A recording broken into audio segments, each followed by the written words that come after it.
उठो मुअर्रख लिखते जाओ, मैं सुनाता हूँ। लिखो कि जब तक हम अमेरिका के गुलाम रहे, इमरान खान पर एतमाद था। जब उसने कहा कि अमेरिका के गुलाम नहीं है तो अदम एतमाद हो गया। लिखो कि उसके कुछ साथी भी उसे सिर्फ पैसों के लिए छोड़ गए, हालांकि उसने तो पूरी दुनिया में इस्लाम और पाकिस्तान का नाम ऊंचा किया था। लिखो कि उसके लोटे साथियों से जब पूछा गया कि कप्तान का साथ छोड़ने पर क्या दोबारा आपको अवाम वोट देगी, तो उन्होंने कहा कि ये अवाम तो 2-3 दिन में सब कुछ भूल जाती है।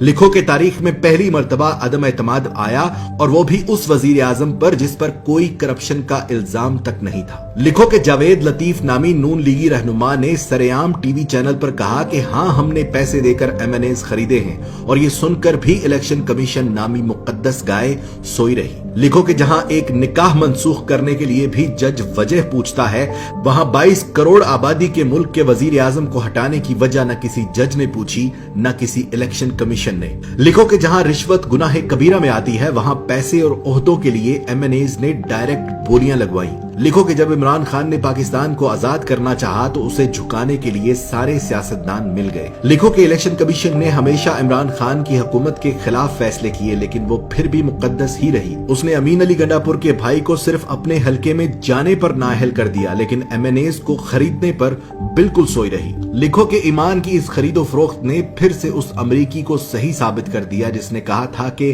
पाकिस्तानी पैसे के लिए अपनी मां तक बेच देते हैं। लिखो कि जब बगैर किसी कसूर के असेंबली में तमाशा लगाया गया तो अज खुद नोटिस लेने वाले भी तमाशाई बने। लिखो कि पेट से सोचने वालों ने अमेरिका और मगरबी ममालिक के गुलाम सियासतदानों का साथ दिया। लिखो कि वो मर्दे मुजाहिद ये जानते हुए भी हक पर खड़ा रहा कि पैसे में बड़ी ताकत होती है। लिखो कि इस्लाम का नाम लेकर सियासत करने वालों ने उस शख्स की मुखालफत की जिसने सारी दुनिया में अपने नबी पाक सल्लल्लाहु अलैहि वसल्लम और इस्लाम पर लगे इल्जामात को गलत साबित किया। लिखो कि हम जहालत के उस समुद्र में रहते हैं कि जहां से हमें कोई नहीं निकाल सकता। लिखो कि महंगी गैरत कबूल नहीं थी, इसलिए सस्ती बेगैरती का इंतखाब हुआ। लिखो कि पाकिस्तान में ऐसा वक्त भी आया कि अगर ये कौम चाहती तो अपने लीडर का साथ देकर उसे गुलामी से निकाल सकती थी, मगर झूठे और मक्कार दज्जाली सियासतदानों ने उनकी आंखों पर जहालत की ऐसी पट्टी बांधी कि पेट की दलदल में औंधे मुंह गिर पड़े। गुलाम थे, गुलाम रह गए।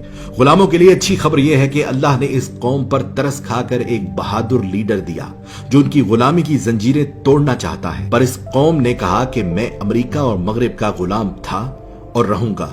मैं गुलाम इब्ने गुलाम इब्ने गुलाम इब्ने गुलाम। वक्त ने साबित किया कि बर्रे सगीर की यह मिट्टी बड़ी बेवफा है। ये अपने जगाने वालों को खुद मार देती है। जैसे बंगालियों ने मार दिया मुजीबुर रहमान को, पाकिस्तानियों ने मार दिया लियाकत अली को, और गांधी को मार दिया हिंदुओं ने। इसी तरह इमरान खान जो पाकिस्तान को पांव पर खड़ा करना चाहता है, इंसाफ का निजाम कायम करना चाहता है, गरीब और अमीर को एक जैसी जिंदगी देना चाहता है, उसकी जिंदगी में भी कुछ ऐसा ही मोड़ है। देखना सिर्फ ये है कि क्या हमने तारीख से कुछ सीखा, क्या हमने अल्लाह पर भरोसा करना शुरू किया, या आज भी हमारा भरोसा अमेरिका और यूरोप पर है। मेरी दुआ उसके लिए जो हक पर है, मेरी दुआ उसके लिए जो पाकिस्तान का सोचता है, मेरी दुआ सिर्फ उसके लिए जिसका ईमान सिर्फ और सिर्फ अल्लाह पर है। पाकिस्तान